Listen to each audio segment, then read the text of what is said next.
si ka mundësi që Zoti e lën një nga krijesat e tij, pra iblisin, që vetë Zoti e di se si e mendon ky angel, xhin, pra, që mos të përulet njeriu të Ademit dhe pastaj të bën nga mëshira e tij. Bie pak kundërshtim atë që ka thënë Zoti pa kërkuar se çdo krijesë sot na jep mend Allah. Allahu xhalla xhelalu e ka krijuar iblisin në mënyrë që të sprovojë njeriu. Maro historia, kjo është gjithë fabula. Një nga urtësitë e krijimit të iblisit është vënia e njeriut në provë. A do të ngjoj iblisin që thot vrit vllajën për i gardh? A do të ngjoj iblisin që thot ndaje gruan kot? A do të ngjoj iblisin që thot pi drog? A do të ngjoj iblisin që thot luj bixhoz? Apo do të ngjoj Zotin që thot falja gardhin vllajt tat, se e ke për vlla, ta ka bo e njëjta nën dhe i njëjti bab. Trajtoje mirë gruan, se është amanet i Zotit. Mos i bëj keq komshiut. Fal namaz. Dhe njeriu zgjedh Zotin ose zgjedh drejtin iblisin. Krijimi i iblisit dhe ardha e iblisit në këtë botë është sprovë për njeriu. Si ja lejon Zoti? Çfarë e lejon Zoti? E ka pru Zoti sprovë. E ka pru Allahu xhalla xhelalu sprovë. Ti ke dy lëngje përpara. Njëri është bazë dhe tjetri është acid. Apo jo? Çfarë bën ti në kimi?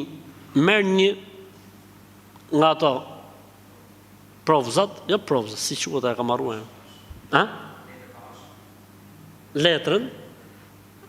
E fut ke kjo, nëse bëhet blu, që do thotë se është acid. Nëse bëhet e kuqe, do thotë se është bazë.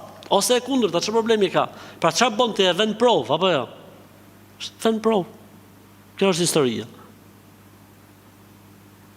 Kjo është historia. Iblisi është si puna e kësaj letrës. Zbulon kush është bazë dhe kush është acid. Për njerëzve. Zoti e din, nuk ka dyshim. Zoti e din se kush është, po kjo është për argument. Se Allah edhe mund mos ta kishte kriju fare neve, na ringjallë ditën e Kiametit, hajde filan po. Hë? Ti në dynja, po të kishe jetu, do të bëshe 1, 2, 3, 4, 5, 6, e si pasoj veni jot është në xhenet. Hajde ti tjetri, po, vite baftjari. Ha, baftjar. Ti po të kishe ardhur në dynjë, do të kishe mohu mu, do të kishe vrarë, do të kishe prej veni jot në xhenem.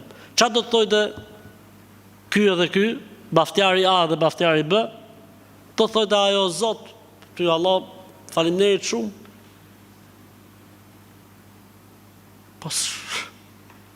Do të thojë dhe ky tjetëri, baftjari B, o Zot, po ti më vejsh e herë në provë. Të paktën, mos i kisha pishmon vetes time.